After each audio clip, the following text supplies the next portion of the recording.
Welcome, strangers, to this edition of Talkumentary INSIDER, where we get to pick the brains of the people involved with these wonderful documentaries that we cover.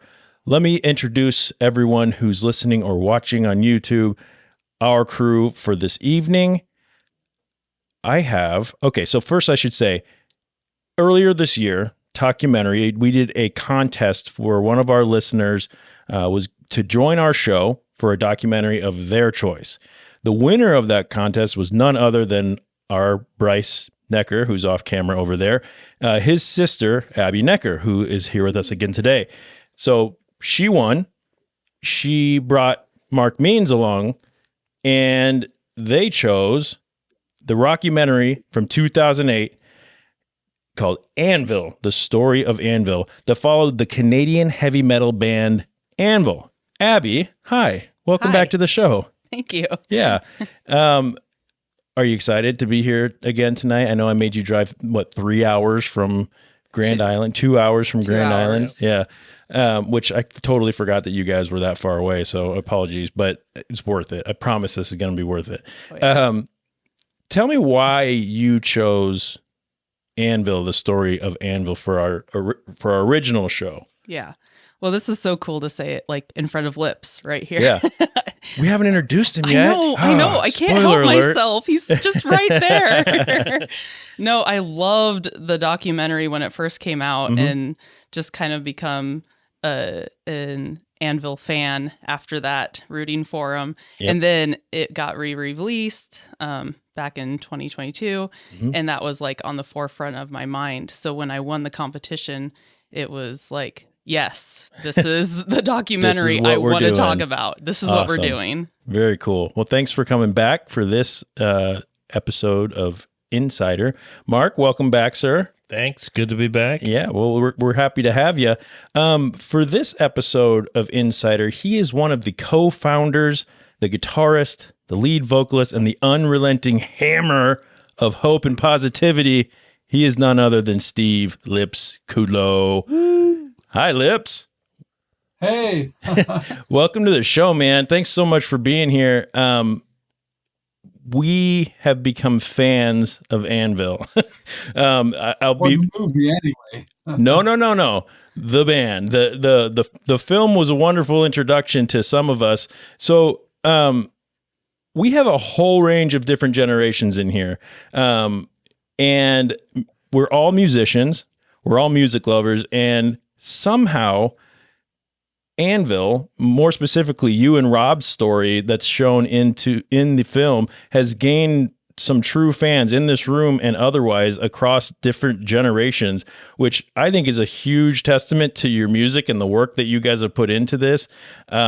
You're hitting everything from, younger generations. Every walk of life. Absolutely, man. Every color, every age, it's a complete plethora. Yeah. No, it's wonderful, and I think that's great. And not every metal is kind of the genre of music that can do that. I don't know if you would agree, but I think that of all of them, no, I totally agree. First of all, Anvil.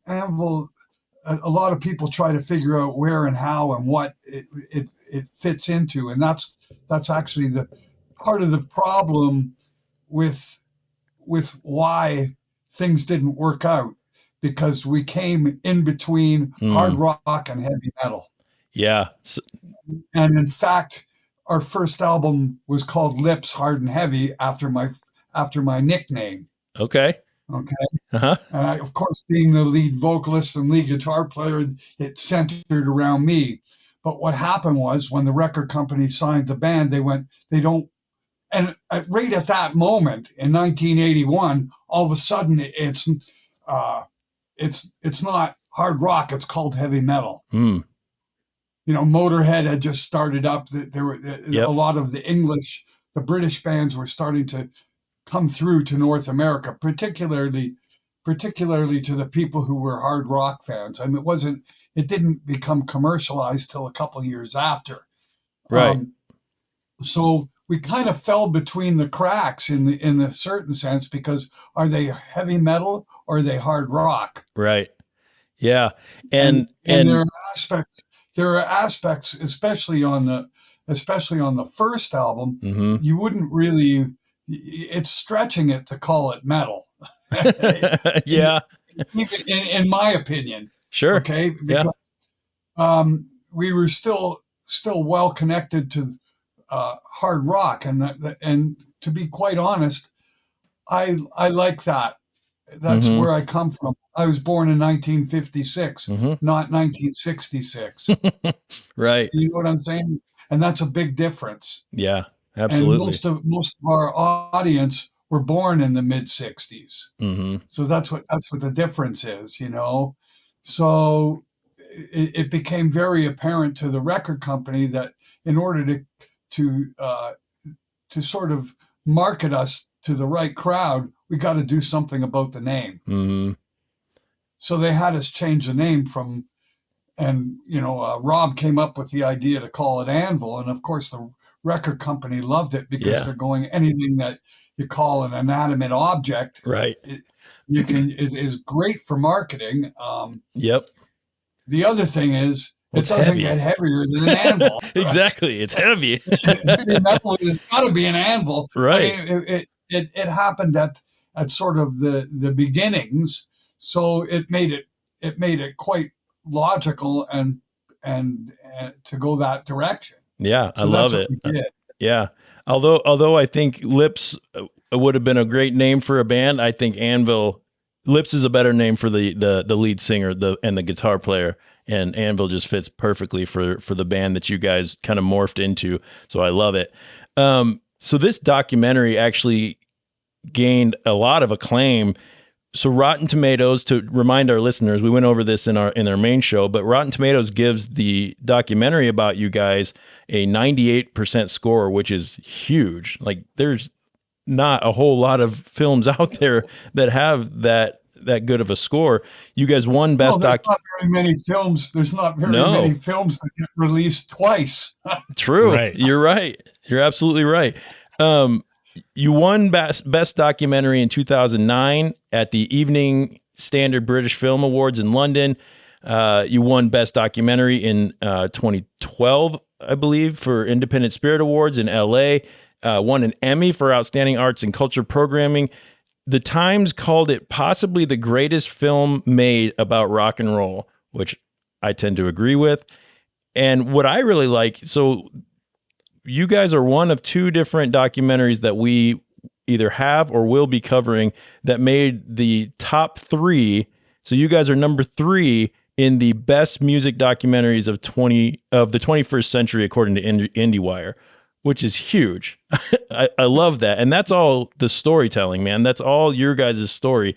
And I hope that you are really proud of the film, and I hope that you are really proud of Anvil, because without Anvil and the music and the work that you guys put in to playing that, this film would be nothing.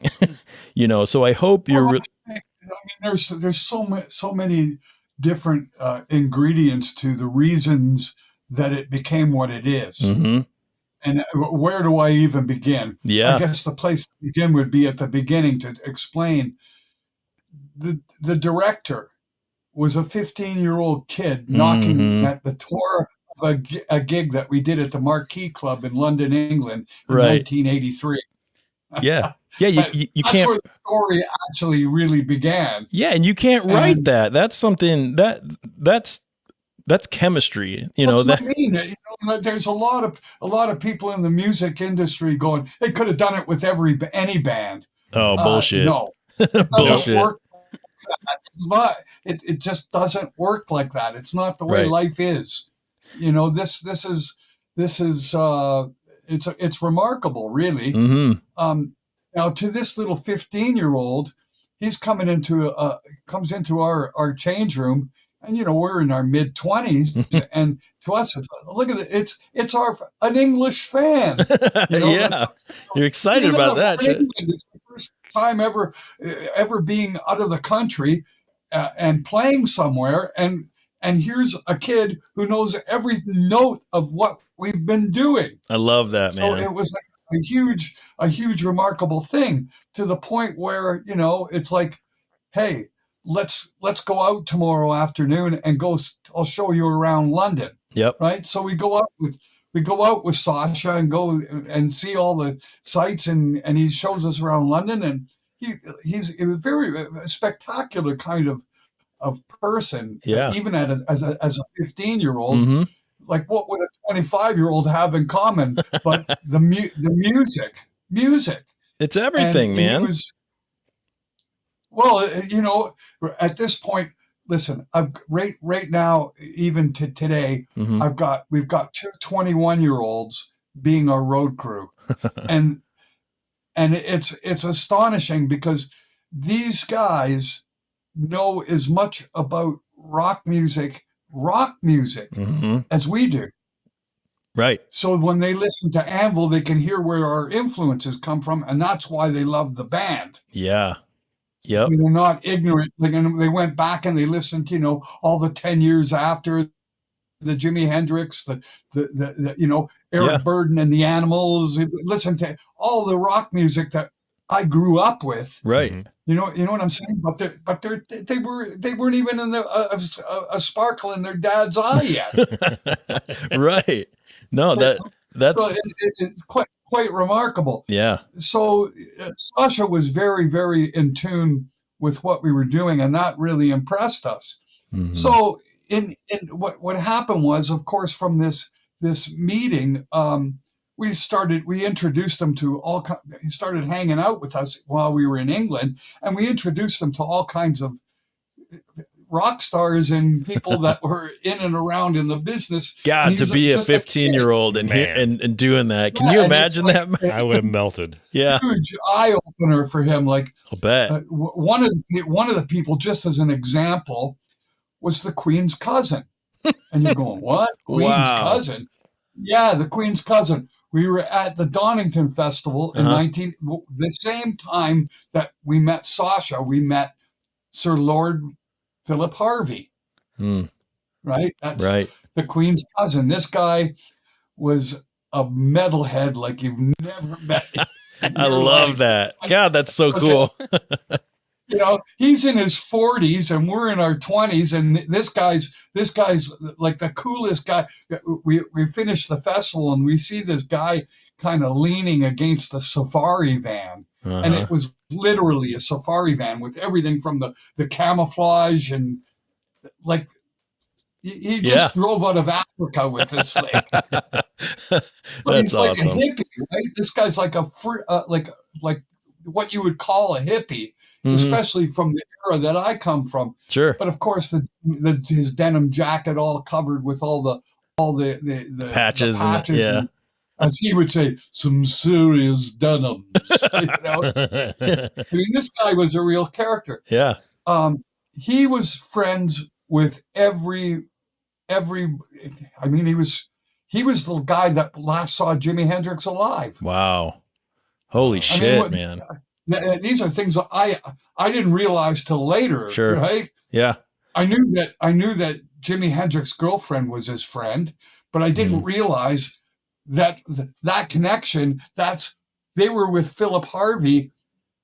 Him and his girlfriend were with Philip Harvey the night he went to sleep and died. Man, wow!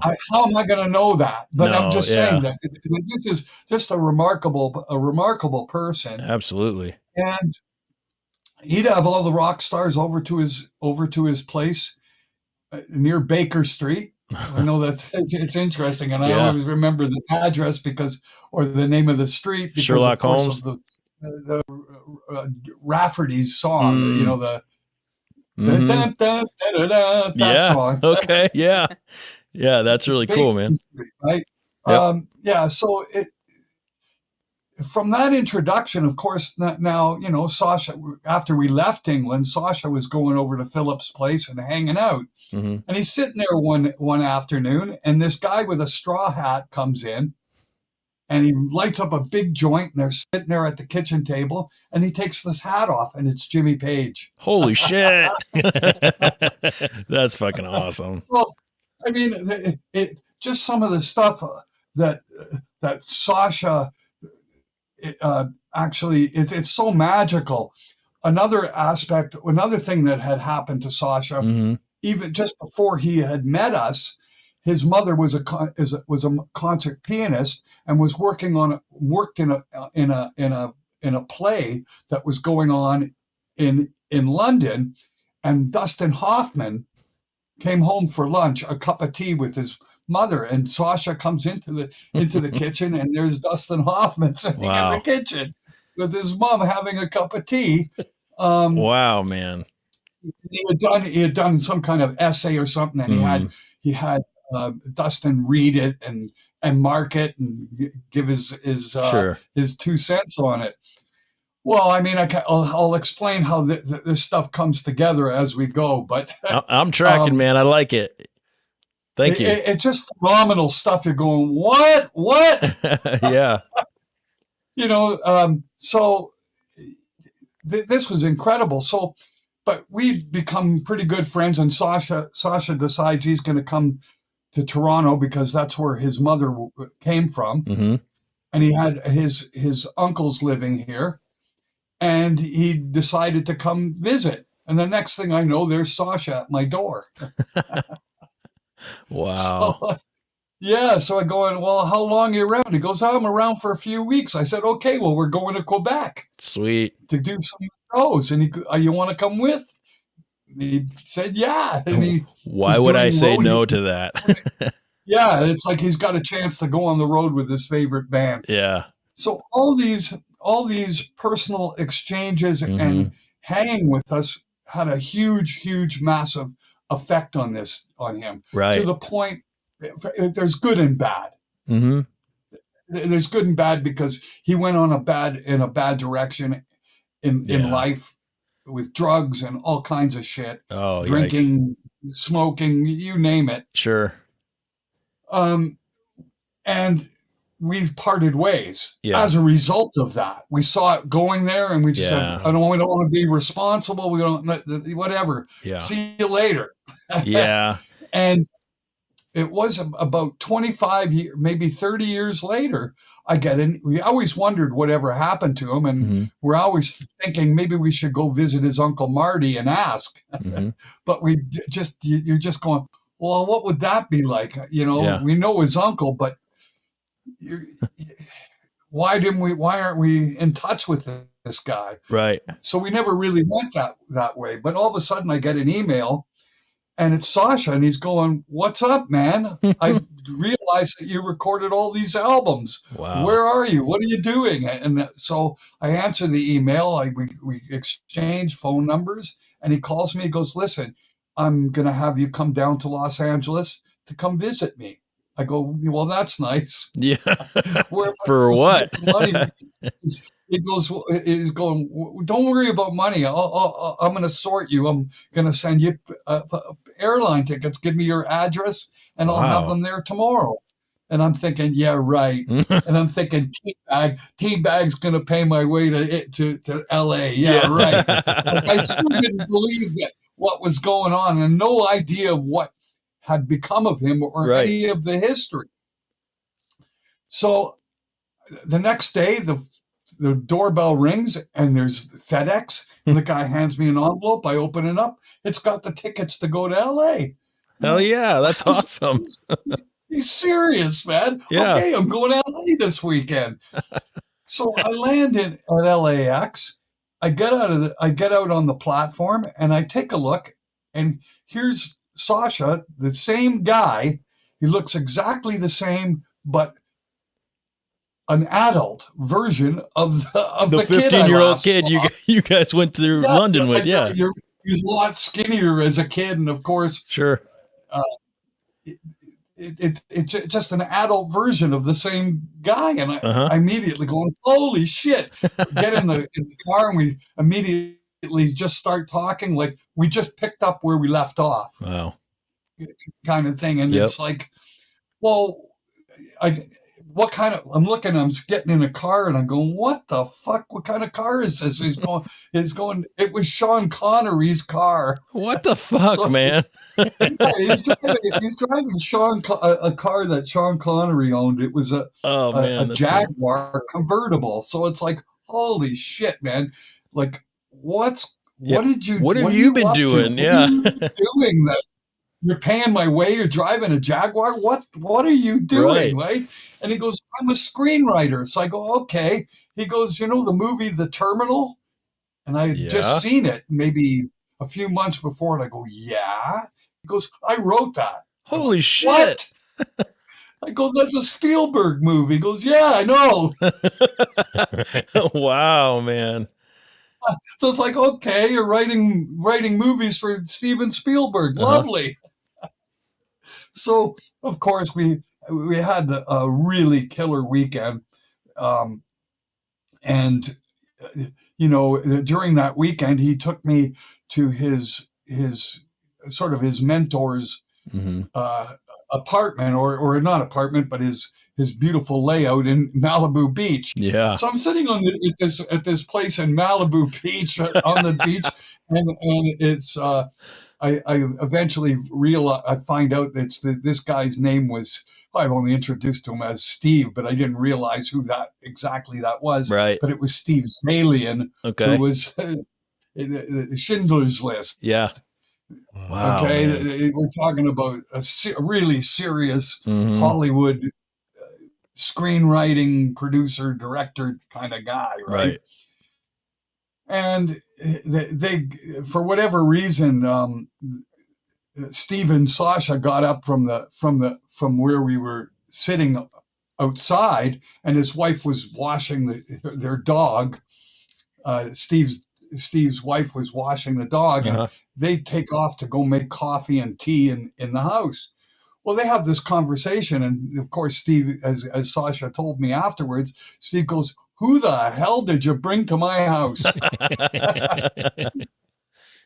So he goes, "Oh, that's Lips from the band Anvil." And he goes, "What the hell's that?" And he's going, "It's a band that started in the 70s, and they're still at it, and this guy still believes he's going to be a rock star." He's going, "Dude, get out your camera and get out your book. You should do a documentary on these guys. Damn. No one could do that better than you, man."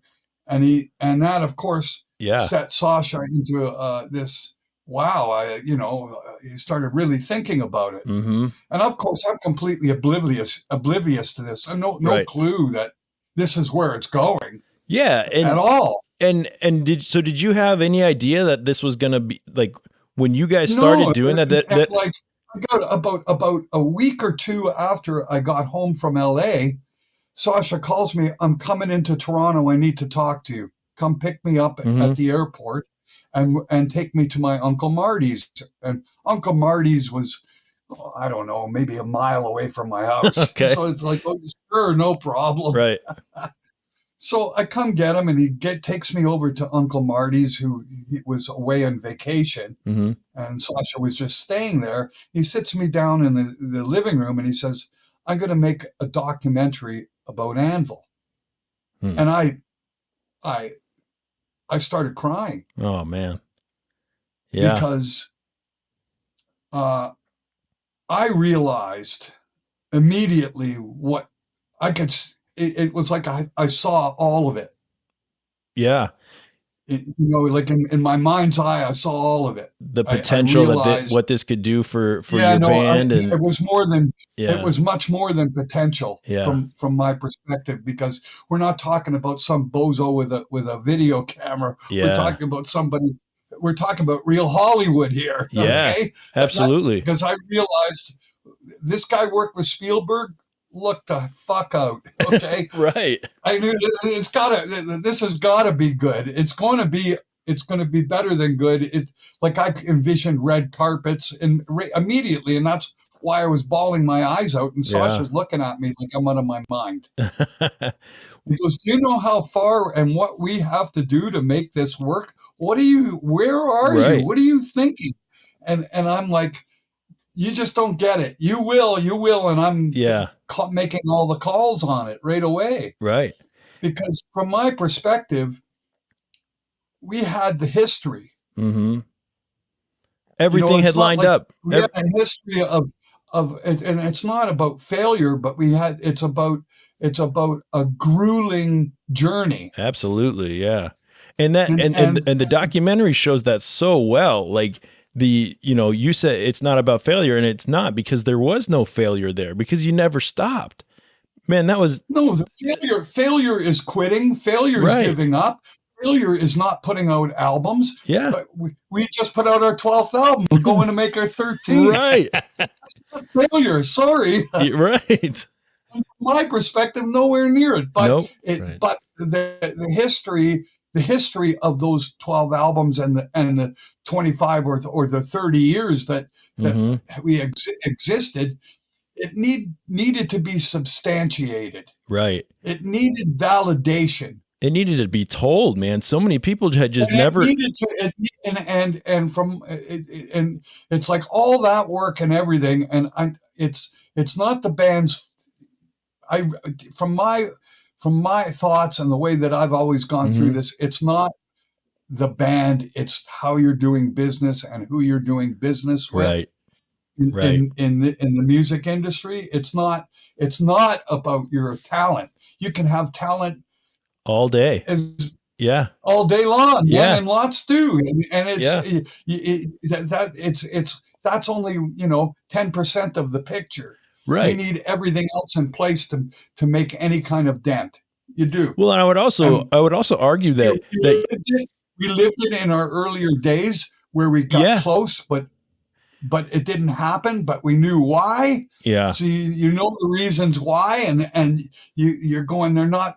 They're not real. Well, and Lips, you're a tenacious person, man. Like sure. we watched this documentary and we listen to you now, and man, like not everyone has that energy to continue doing that. So that is an enviable trait for sure, man. Definitely. Do you think? But it's it's to be really. I did it exactly the way I wanted to. Yeah. And what I wanted to do. I never had to bend or customize the band to do what it did. I never had to even make demo tapes. It was easy to get record deals on a constant basis. And we had record deals. We had one record deal that put out like close to 7 albums. Right. So it was never an issue about putting out records or being valid enough to get a record deal. Sure. You didn't even need a demo. They just give you the record deal, do it, and send it to me when it's finished. Right. And they give you the money. Right. Right. It's not even about that. It's so. I mean, that in itself is 100% success. Yeah. From a musician's point of view, you get to write your own songs and be original and get them out to the public. Whether they go big or not that's not the issue. The guy who writes all the songs and gets them out the most is the winner. Sure. It's not the guy who got the mansion and the big and the beautiful cars and all the chicks. Okay, right. That's not the winner. Yeah. And I never looked at it like it was. Yeah. And it's interesting. Never had to make pop songs or because metal music or what I envisioned or what I thought metal was, it's a kind of music that's somewhat revolting. Right. Sure. That's what we love about it. It's supposed to be unaccessible. Right. It's not for everyone. No, it's not. And if it turns that way, people go, they sold out. It's the first thing that people say when a band would cross over and get a song on the radio. They sold out. Well, I never wanted to do that. Nope. And I never wanted to be an arena band. Yep. And I still don't. And I still prefer to play clubs until the day I die. So all that I wanted to do was make a living doing it, which wasn't easy. Yeah, you didn't want to have to work the other jobs along with it. Yeah. Do you think that after the documentary, so you guys had you guys got real close? We just finished our 20th album, and we just we played over 150 shows last year. Wow, man, that's so great. Do you think that the documentary helped at all? Second day. Pardon me? Oh, I was just asking. Do you think that Sasha's documentary coming out helped to kind of amplify what you guys were already doing and bring some? Oh, it brought it. Well, the thing is, what so yeah, I mean, it changed everything. Yeah. So the rise wasn't instant from the movie. It was all a buildup. I mean, I was so positive about it all that I initially thought that it was automatically going to get put at Sundance, right. just as an example. Yeah. And Sasha goes, okay, we're gonna go. We're gonna give the movie to the guys at Sundance. I go, what do you mean? They haven't seen it yet? Yeah. You're a metalhead musician that doesn't know anything about the film industry. Yeah. We're going to see if we can get in the festival. I go, right. What do you mean? It wasn't a shoe-in? I thought you got connections. I thought it was all destined to go there. Right. And he goes, oh no, it's got to get by a whole. We got work to do yet. Yeah, we got to send it in and see if they like it. And I'm going, oh no, man, it can't be. Well, they sent it in and they were overwhelmed. Yeah. The Sundance people were overwhelmed. Yeah. And of course, it was like having a shoe in. It got accepted right away and was immediately the favorite of the festival of that year. And it was incredible, incredible rise from that point on. And then, and as it went, it just got more and more as it rolled out, but not without a lot of hard work and promotion. For sure. You can't. I didn't know what promotion meant up until that point, because I gotta tell you, those are things you don't know unless people are telling you. They sent us out on what we called the popcorn tour. Popcorn tour. What they were doing is, that's what we called it, but the Anvil experience, whatever you want to call it. Oh, yeah. We were playing in movie theaters. Dude, that's so fucking cool. I would have loved to have been at one of those. Did you? Because imagine you're sitting there watching a movie with these characters that you've grown a love for. Absolutely. And then all of a sudden the theater lights come on and the guy's standing there in person playing March of the Crabs right in your face. The place went berserk. It was one of the most unbelievable.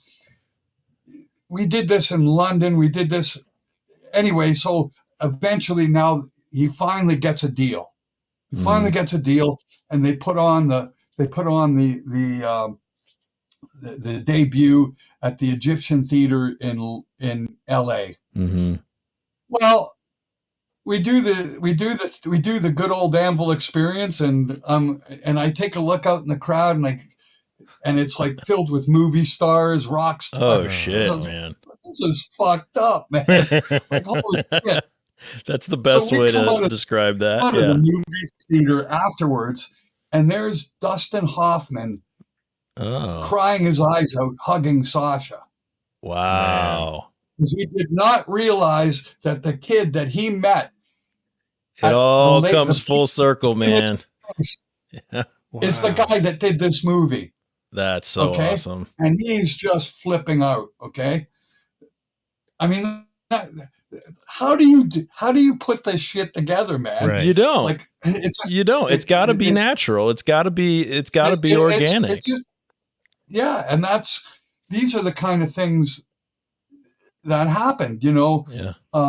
One of Sasha's best friends was the brother of the Prime Minister of England's. His sister was married to the Prime Minister of England. Wow. So it ends up that when we did the London Film Festival, she came to the movie. Damn. And here I am standing beside the Prime Minister's wife going, come on, man, give him the devil horns. Yeah. Right? You're out of your fucking mind. I ain't doing that. Oh, that's funny. So did you have, after all of the movie, the documentary was complete, we kind of get a sense of all the positive things that could have happened from that. Did you experience any negative things that happened? Oh, sure. Oh, yeah, man. Can you elaborate on that? There are people particularly from musicians aspiring and being extraordinarily jealous. Wow. Really ugly. And metal people in general can be really, really, really nasty. Wow, that's surprising to me that you got that kind of backlash from that community. Yeah, it is surprising. Yeah. But they vote for the underdog. This was us rising out of the underground. Right. And the metal community doesn't want that. That's like having a hit. It's like like selling out. Oh, okay. Okay. I gotcha. You were becoming mainstream. These guys, that they suck. You know? Yeah. So the real truth is, if you don't have that, you haven't ever made it. Good point. Right. So you got to have haters. If you don't have haters, you haven't struck it. You haven't struck it big enough. So the four of us sitting here. That's actually what the truth is. The four of us sitting here are all musicians, and I think I can speak for all of us when we watch the documentary. To us, it's inspiring, and I imagine even to non-musicians, it would be just the same. You're so positive, and by the end of the movie, that final scene, that the final show, I think everybody is rooting. Every time I watch it, I'm pacing in my living room. Like, I can't wait for you to get out on the stage and see how many people are there. And that was a phenomenon. And, so and cool. Even the way that came to be, there were so many peculiar instances where, like Dustin Hoffman, like that, but with other things. Yeah. It just, where the future was, you knew that it was going to happen. There's a chemistry there. So that there was, first of all, the idea. In the first 10 minutes, you see the backstory, the history, and then the rest is all in real time, without scripts, without any idea where it's going to go or how it's going to go. How does it become that fucking cool? Everything so man. Fast. Without, how does a story like that write itself? I mean, that's fucking crazy. To me, that seems like something that it's nuts. Yeah, it is crazy. Yeah, like how the hell is that? I've watched. And he goes. Sasha calls me up at one point and he goes, "Man, we need you to play in Japan again." I go, "Dude, I haven't been there in 25 years. How am I going to get a gig in Japan?" He goes, "I don't know, but you got to find some way." Anyway, so we're playing some gig here in Toronto. And this friend of mine comes to the gig, and at the end of the gig, they're moving the gear, and he drops my amp. He dropped one of my Fender Twins, and now, and I went, of course, ballistic, and he felt so bad. He paid for all the repairs, but it left a huge imprint on the guy. The guy goes to Japan, this friend of mine, to go see the band Loudness, and he's friends with these guys. Well, the promoters there. For these shows, it was Creative Man Promoter, and the guy goes up to the guy, "You guys should get Anvil, man."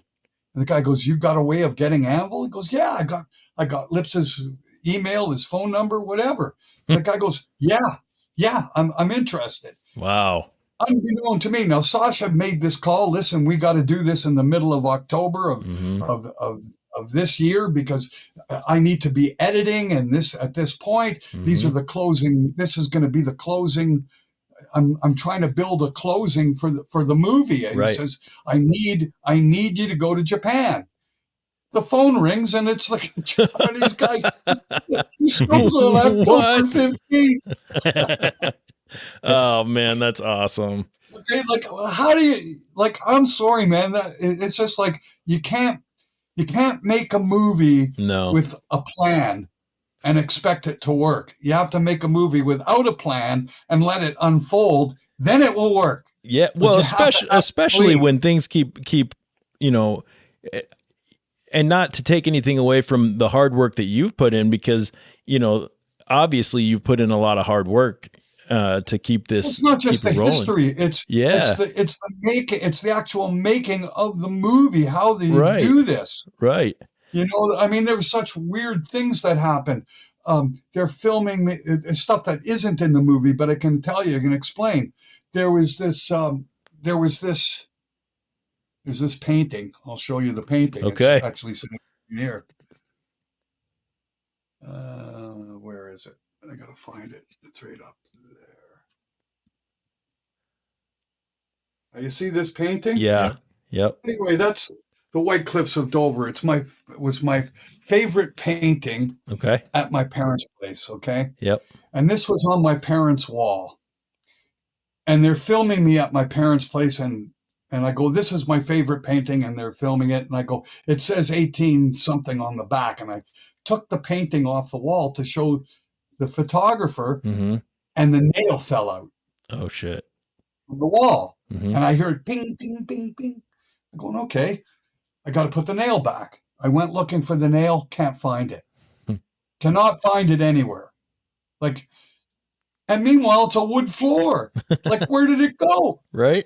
It must have fallen into the wall. I don't know. To this day, I don't know. In any case, it forced me to take my father's toolkit out and put a nail in the wall. Well, this right away, I got this overwhelming shiver. Something's up. Like, I shouldn't have touched the painting, or it's an omen. Something's up. Right. So I get the nail and I put it back in, hang it back up. And I guess about 3 weeks later, this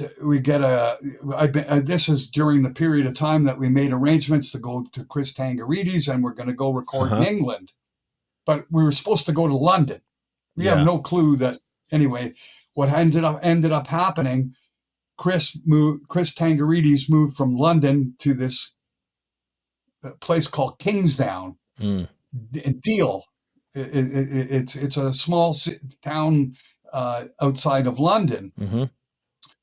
So we get to London, and we get on the train, and it takes us out to this town Deal, right? And we call a cab to take us to where we're going to be staying, which was some kind of scout camp. Okay. Place, but it has cottages, these really, really pointy cottages, and anyway, we go up this big hill, and we get to this place, and we're all settled in, and I'm sitting having a cup of tea, and the bass player at the time comes back in, and he goes, "Look at my camera, look at this," and I look at his camera, and it's virtually the painting.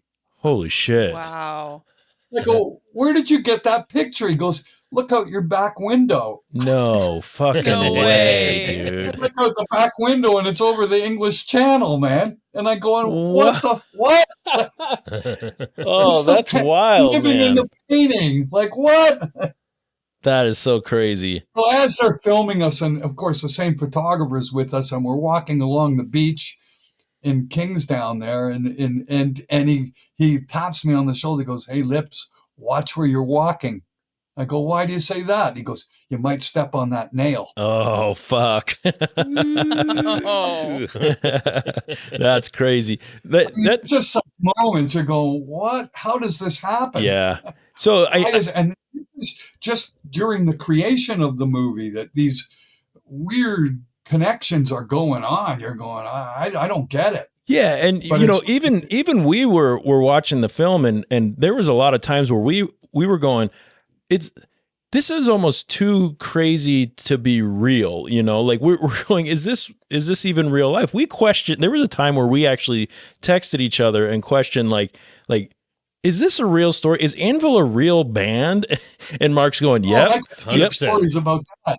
Hey, yeah. We went to a film festival in Galway, and a lady comes up to us, comes up to Rob and I, and she goes, "You guys are actors." And we go, "No, we're not." Yeah, we're not.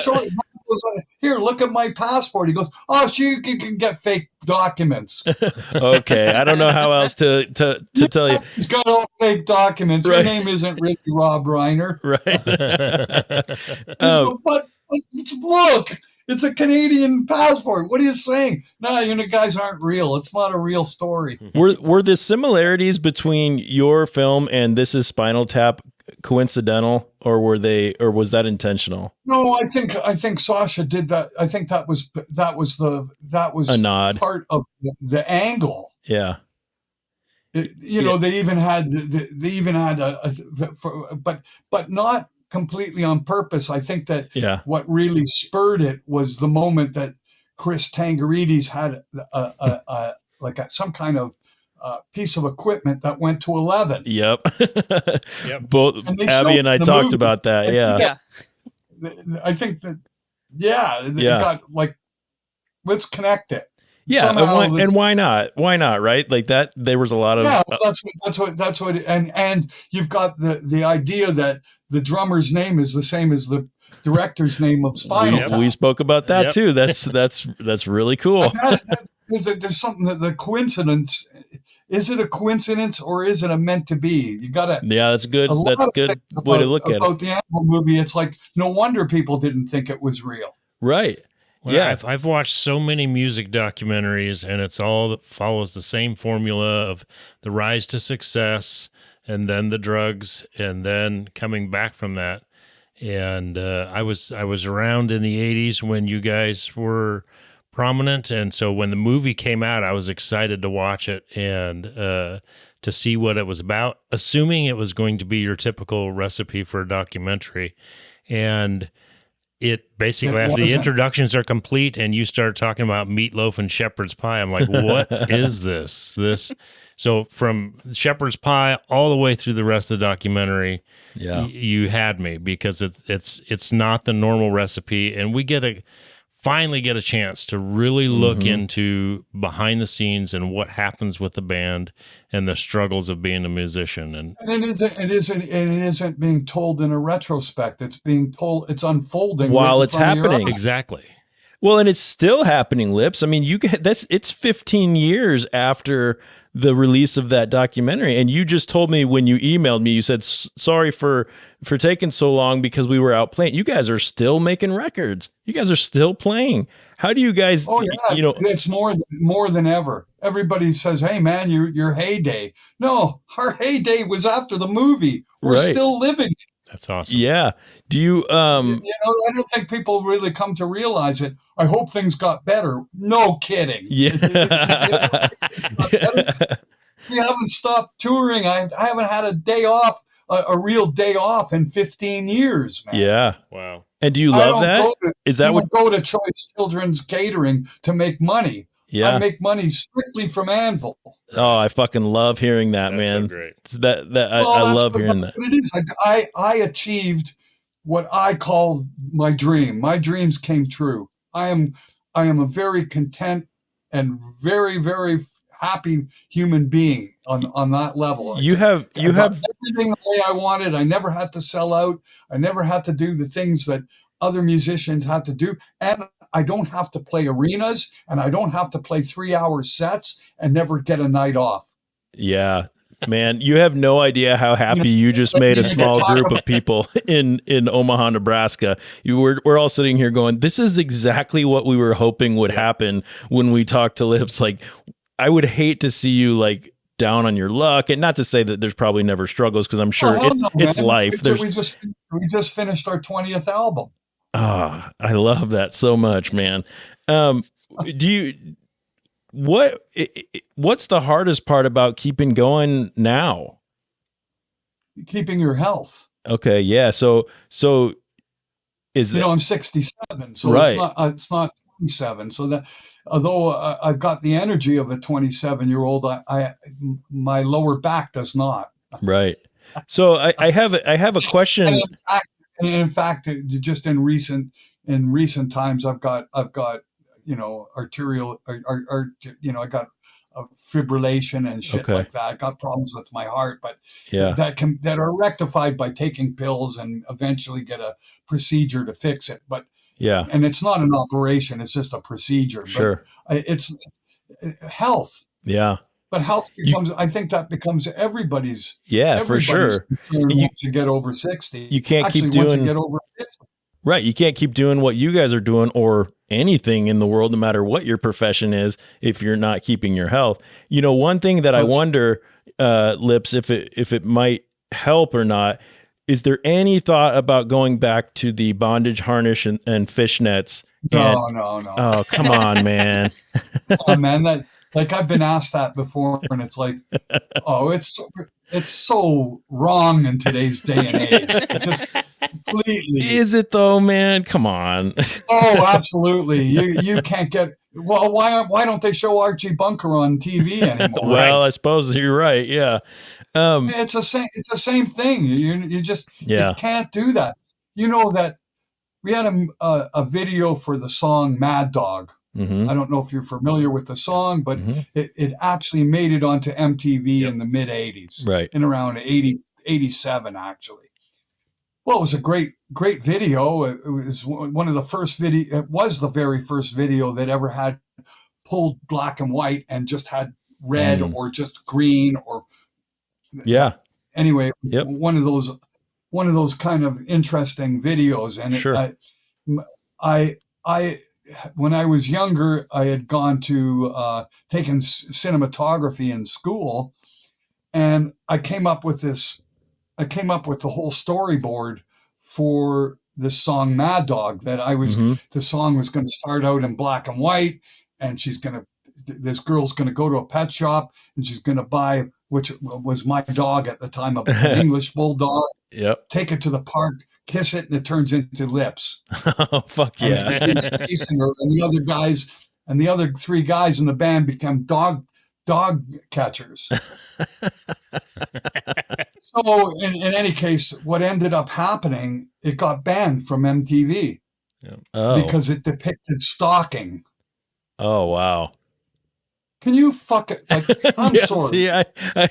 No, that's kind of fucked up. The thing is just tongue in cheek. Yeah. Give me a break. Yeah, for sure. Yeah, I suppose playing your flying V with a vibrating dildo might not do the same as it did back in the 70s, right? Or the 80s. Well, you know what? That has been a very important part of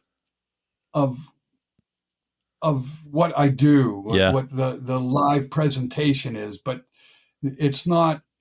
Yeah. Because I'm not using it on a blow up doll, and because I'm not demeaning women or anything like that, I'm able to get away with that. Yeah. In today's world. It's show business, man. I mean, if Guar can go out there with it, it's a show, and and the way that I'm doing it is all musical. I'm playing bottleneck with it. I'm doing tap-ons like Eddie Van Halen, whatever. Yeah, I'm using it as part of a musical. It's not just, hey, look at what I got. Right. It's not just that. Right. It has use, it has shape, it has form, it has everything about it, and individuality. Yeah. And individuality is ultimately important. Yeah. And you got to have it musically. You got to have it performance with the show. Yeah. You got to have it with your look. Yep. You got to have it's got to be thoroughly unique and one of a kind. Mm-hmm. Has to be. And if you're not, you're never getting anywhere. Yeah, absolutely. And that's been my outlook since day one anyway. So no, it's not the whole idea of removing the vibrator from the live performance is not going to happen. I did it for a while. Yeah. Yeah, the shtick or stick, whatever. It's interesting. It's interesting because there was a point, I guess, in the mid 90s, we did a bit of a venture down into the States, and we were playing at a club, I think in Detroit, could have been Detroit. And the agent came backstage and he goes, I'm never going to book your band again if you use that vibrator. Said, well. And I go, what? He goes, we had 3 patrons coming back to the door saying they want their money back. Okay. Give it back and tell them to fuck off, I guess. I'm going to change. I'm going to lose my identity because three of your patrons, got nothing better to do than complain about something stupid are going to say something. Right. Anyway, but the way the guy put it to me, he says, even if you have one person, it means there's thousands that aren't going to appreciate that. Well, what about all the other people standing in the front row moshing and headbanging? Well, that doesn't matter. We was just saying, it's negativity. Let's go for negativity. Right. You know, let's go for naysayers. Let's go for it's what comes with being a musician. Yeah, and I'm sorry, sir. I was under the impression this was a metal show. I thought I could do cool shit like this and get away with it. And who cares who it offends, because we're here to have a good time. Angus Young can pull his pants down on stage and hang a moon, but if I pull out a vibrator, that's completely unacceptable. Right, yeah. It's like, okay. Yep. One thing, we're running right at about an hour, so we'll kind of try to wrap it up just a little bit. But one thing I do want to point out that we really appreciated about the documentary and seeing this, and then even just talking to you tonight. So the best part of any band or any podcast or business or whatever it may be is getting to spend time with your friends and cultivating those relationships with all kinds of different people. You've talked about all the people that you've interacted with, and we get to see a lot of the closeness especially between you and Rob. And you guys grew up together. You're brothers essentially, right? And the good, the bad, the fights, the friendship, and all that. I just wanted to speak to how cool that is, and how great it is to see you guys still doing that together. I did reach out to both you and Rob. I was hoping that maybe he'd jump on, but because I'm a drummer and I'm super impressed by his drumming. Not to say that you don't shred your flying V there, but being a drummer, I'm going, man, that guy's. I'd put him up against any of them. I mean, Mark and I talked about that last time. So that relationship, but there was a couple other relationships. You just mentioned your song Mad Dog. Does that happen to be named after your friend Mad Dog by chance? Yeah, that's what it was. Yeah. Yeah. That's right. What, how are the song Sorry to Loose, steal your... which was also named after one of the other guy. Whatever became of those. And what eventually happened on I guess our last album, we used both of Sasha's. Sasha ended up with two nicknames, Teabag and Gomez. Okay. And what happened was I'd written an instrumental and I was just going to call it Teabag. So when we got to the studio, we finished Teabag, and the producer goes, "Okay, man, this is amazing. Let's put horns on it." I go, "What? Horns? You did that already." Yep. Albums ago. I don't want to do that again. He goes, "No, this one's got to have horns. It's got to." And I go, "I don't want to do it. I got putting up a big fuss." And he goes, "I'll tell you what. I'll make you a deal. Okay, I'll pay half for the guys to do it. You have to hire horn players. Yep. And if we don't do it, we don't pay anything." Well, I can't really lose, can I? Right. I don't like it. We don't use it, and it didn't cost anything. So what the hell? Nothing to lose. Yep. So what happened was, of course, they sent the masters over to another studio where there's guys who play horns, and they created a whole track, and then they added it to our song. The producer calls me in and he goes, "Have a listen." And when I listened back, I started flipping out. I go, "Wow, okay, we're going to use it." Oh, that's but you know what? But we're going to use both of them. Both versions. So we called one Teabag and one Gomez. Oh, nice. Of course, now Sasha's nickname, we called him Teabag because he's English, right? He's from Britain. All they do is drink tea all day long. Right? It's tea time. It's tea time. It's tea. Especially when we were working with Chris Tangarides. Yeah. That's every 10 minutes he's making a cup of tea. So... so we nicknamed Sasha Teabag, but the name Gomez happened sometime after the after the Spirit Awards, because we starting to win. Sasha was, of course, that's his accolades, winning awards. He's going to be the one with them on his wall and on his desktop. So he became eccentric about it. He goes, and he starts going, I got the nicest train set on the block, and all the other kids want to see it. So we just went, train set? You're Gomez Adams. I wondered if it was going to come from that. Yeah. So one of the things that I took away from the show, I think that still intrigues me about rewatching the show, is you and Rob are the only two that I've ever known. I think every musician has sat in a basement with his 15-year-old best friend and said, we're going to rock until we die, and nobody does it. And I love the fact that you've been able to do that all these years with your best friend. Mm-hmm. And well, so did Paul McCartney. True. It's a small group. There's lots of examples of it, but you're going to find it more in the successful bands. But having said that, to Rob and I, Anvil has been a success. Otherwise, it would have broken up. Right. Yep. We always had record deals. We always had something to look forward to. Whether people want to give us the accolades of those things, that's a whole other issue. Hey, man, you didn't make $1 million, so you didn't make it. Hey, dude, go try and make 12 albums in a row. Right. See what you can do that. You'd be lucky to get one out. Never mind 12. Right. Right. Right. Anyway, so this is the thing. It was successful enough to keep the friendship alive. That's for certain. Yeah, that's really cool, man.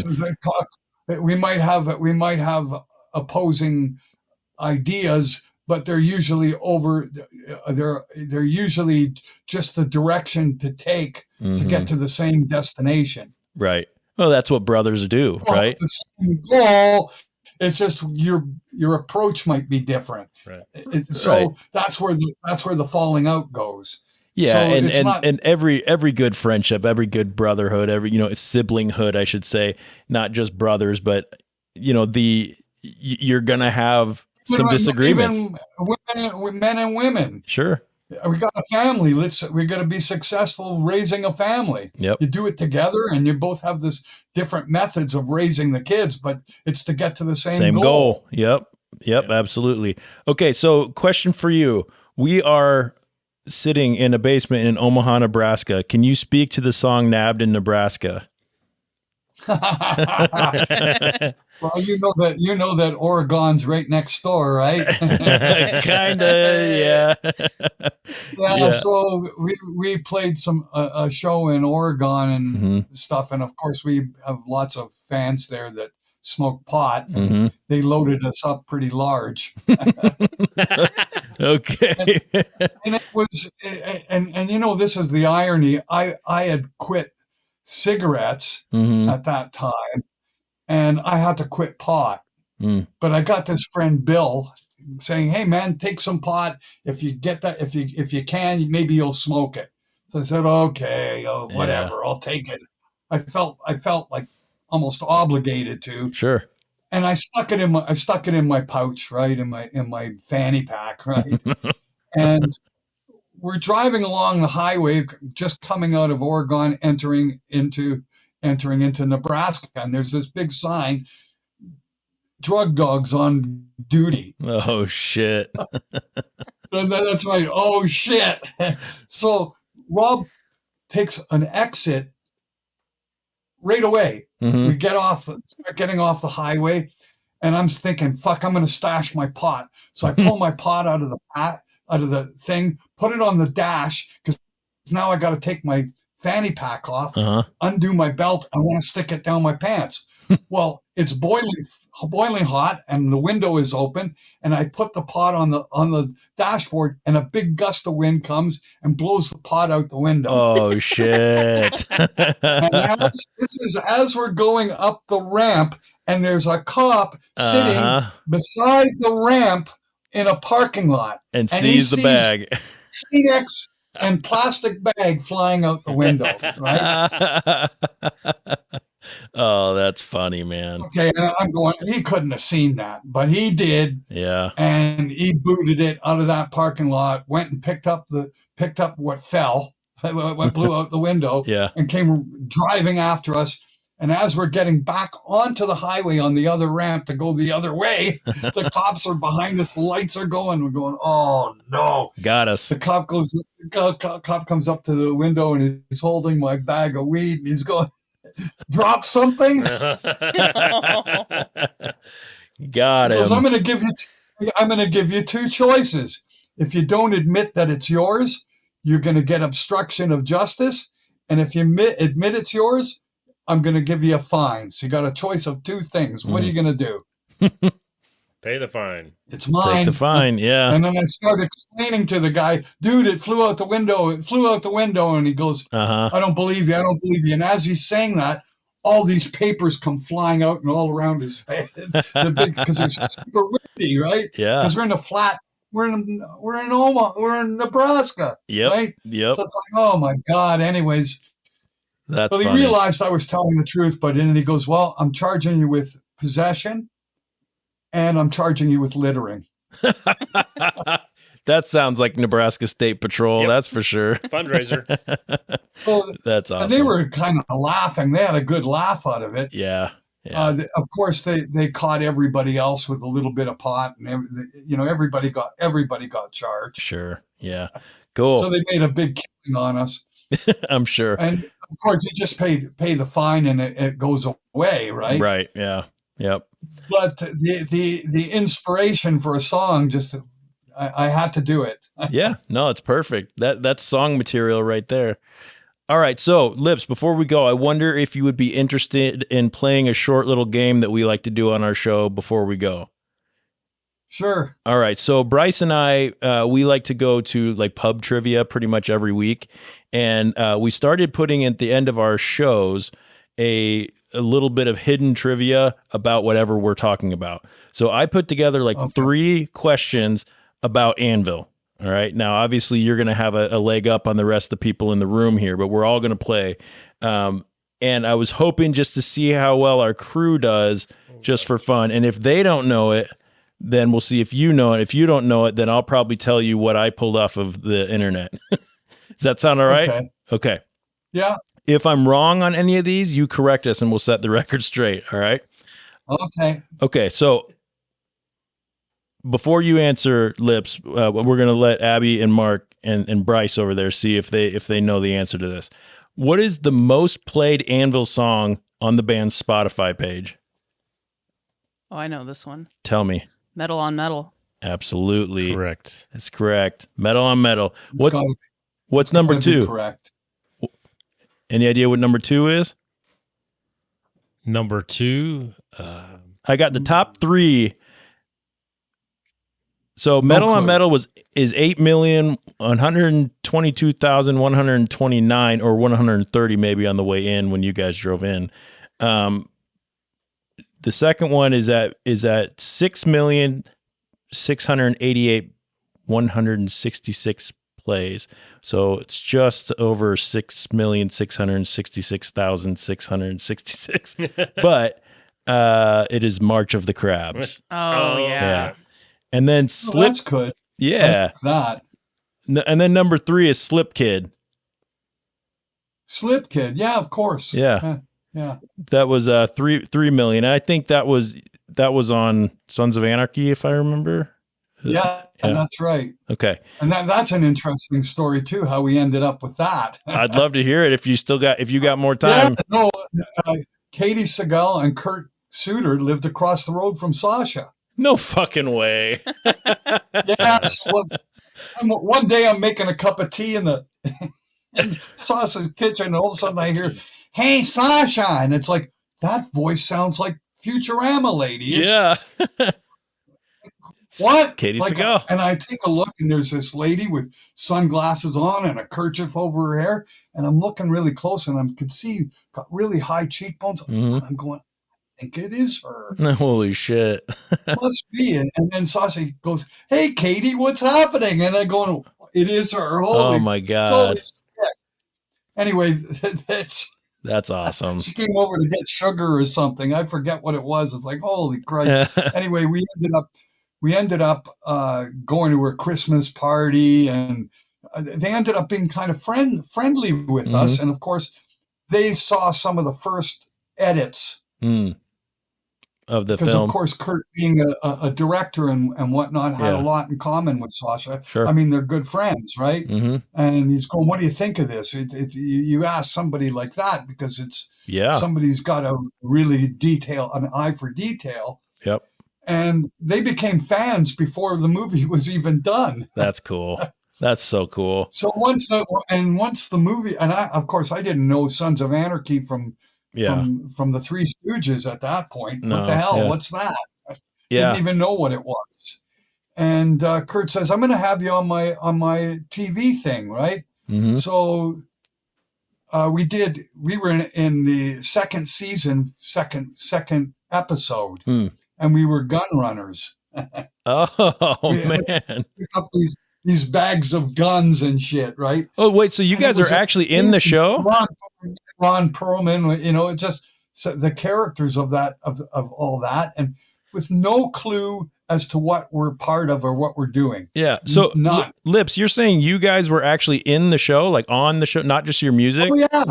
Holy shit, I didn't know that. That's fucking awesome. Trivia question. Yeah. After we do the show, Kurt goes, okay, let's go one step further. I want you guys to do a version of the Who song, Slip Kid. He says, I want a mixture of musicians. So if you don't mind, I'm going to get this guy by the name of Frankie Perez to sing.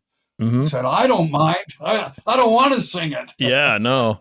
Dude, that's fucking so cool. To sing, I'm in. It's physical hard work. If you can get out of it, you do, right? Yeah, and you probably still got paid for it, and so that's cool. All right. Yeah, no, it's good enough for me. But anyway, so we figured out all the arrangement, went in and recorded all the stuff, and we never met the singer, but he came in afterwards, and they edited him in and all that. And when we heard the finished product, we're going, wow, it's a cool song. Awesome. Yeah, it's a really cool song. Okay, we ready for question number 2? Yep. All right, question number 2. Anvil's Metal on Metal was briefly played during the Sunday, November 14th, 2010 episode of what American animated sitcom? I can't answer this question because I saw You saw it the earlier. answer. All right. So Bryce, Abby, I don't know. you want to take a guess? He doesn't know either. TV animated series. Yep. 2010? Longest running TV animated series in history. The Simpsons? Yeah, that was it. The Simpsons. Yep. So in the episode Lisa Simpson, This Isn't Your Life, Metal on Metal plays during a scene while Bart is kite surfing in some mud on the playground and ends up splashing Nelson with a bunch of mud. So that was pretty fucking sweet. Lips, do you have any amazingly incredible stories about that? Well, no, it came as much of as a surprise. I don't even know what to say about it. It's like, and from what I understand, they never had a band's music on those cartoons. They don't usually do that. Yeah. Only. Yeah. I'm hoping you guys got some kickback from that because I don't think you. Oh no, we got paid. We got paid large. Okay, good. Obviously, good. Yeah. And not to mention that, but the Green Hornet as well. Oh, I didn't realize that. That's awesome. Michel Gondry, the director, loved the movie and had us. He was going to actually have us play in it, and we were filmed playing Metal on Metal in a bar. Packed bar. Yeah. And then the bar blows up or the place goes on fire. Yeah. The show and anyway, it got all edited and we didn't end up, but what ended up happening is the footage that they filmed of us was on a TV set during a conversation in the office. Oh. In the office of the club. I'm going to have to rewatch that now. That's really cool. All right, last question. And Lips, you should know this one, so we're going to have to just make sure that these guys get a chance first. But which of these albums was Anvil's only album to be released on Hypnotic Records? Wow. Was it, and here's a hint, it was released in 1996. So was it Worth the Wait? Was it Plugged In Permanent? Was it Absolutely No Alternative? Or was it Speed of Sound? I don't know if you said the correct one. You don't know? What was the first one? Worth the Wait. Oh, okay. Yeah, go ahead. Well, I'm going to cheat and say it's Worth the Wait. Yeah, well, that's what I was saying. No. That's what it was. And it was not 96, it was 92. So, okay, well, then what I had on Wikipedia was wrong then, because it says Plugged In Permanent was... That doesn't surprise me. Okay. All right, so Plugged In Permanent was not on Hypnotic? Is that correct? Because so what it says is that Worth the Wait came out in 92 on Maximum Records. That's right. Okay, and then Plugged In Permanent 96 Hypnotic Records, and then after that Massacre all the way until the Hypnotic was a Canadian label. Okay. And Massacre was our German label. Okay. Yep. And you guys, that was the one you guys stayed with for quite a while. That was the longest standing record deal was with Massacre. Yep. That was 97 to... we did Plugged In Permanent. We did, I guess after Plugged In Permanent. Absolutely No Alternative. Absolutely No Alternative. Speed of Sound. Yep. What came after Speed of Sound? Plenty of Power. It's still going strong. And Back to Basics. Yep. They all came out on Massacre. Yep. As well as Hypnotic. Oh, it was all on both of those. Yeah, they're all Hypnotic was our Canadian contingent. Yeah. Okay, so well, that was not an unfair question then. Still a fun conversation though. Yeah. All right, man. Well, hey, Lips, I hope you had fun, man. I am so absolutely stoked that you decided to spend some time with us tonight. I hope that you guys keep on rocking and it's like I said, man, it's all to do with health. So. Yeah. Yeah. You're a fucking rock star, man. We love you. Forever, and I'm here and I look at everything like it could end tomorrow and I better make the best of it. That's it. Your positivity is contagious, man. I really appreciate that about you. So thank you so much, man. I have one final question for you. And what do we have to do to become card-holding members of the Anvil Metal Pounders Union Local 666? All you have to do is get in touch with Rob. Okay. He fills them all out and sends them out. I love that. And I think that you can find those links. Yeah. Or get in touch with Rob through the Anvil Facebook page. Cool. Although we have a fan website, it's a fan-run website. Right. You can probably find his email on there. Yeah. Okay. That would be you got to use Rob's email, which is robb.reiner.ca. Okay. Awesome. Okay. So all our listeners out there, if you want to be card holding members, the Anvil Metal Pounders. Robb.reiner.ca. Yeah. Okay. Cool. Yahoo.ca. Oh yeah, you guys are Canadian, if you write him an email, you can get an Anvil Pounder card. Yeah, all right. All right, man. Well, thank you again so much. I hope you had a good time. Any final words there, Mark? Hey, I just want to say thanks for inspiring musicians across the world to just keep grinding and keep after it. Yeah, well, we all need a kick in the ass. That's right. You gave it to us. Quitting gets you nowhere, man. That's all I can say, man. Yep. And everybody should realize that and understand that. Quitting gets you nowhere. I love that. Abby, final words? No, I'm speechless. I'm speechless now. I forgot you were over there. You're just listening, enjoying the show. I was. It was so entertaining that I didn't have to say anything. Good. Well, I want to thank all of our listeners this evening for for tuning in to this episode of Talkumentary Insider. We have been Jeff Kolaski, Abby Necker, Mark Means, Bryce Necker over there, here with Lips of Anvil. We hope you keep your minds open and be kind to each other and keep pounding metal. Goodbye, everybody. Have a wonderful night. This has been a wonderful birthday gift to me. It's my birthday today, by the way, Lips. So thank you for thanks, man. Thanks for making my birthday special. So, all right. Good night, everybody. You guys can say bye too. Goodbye. Bye.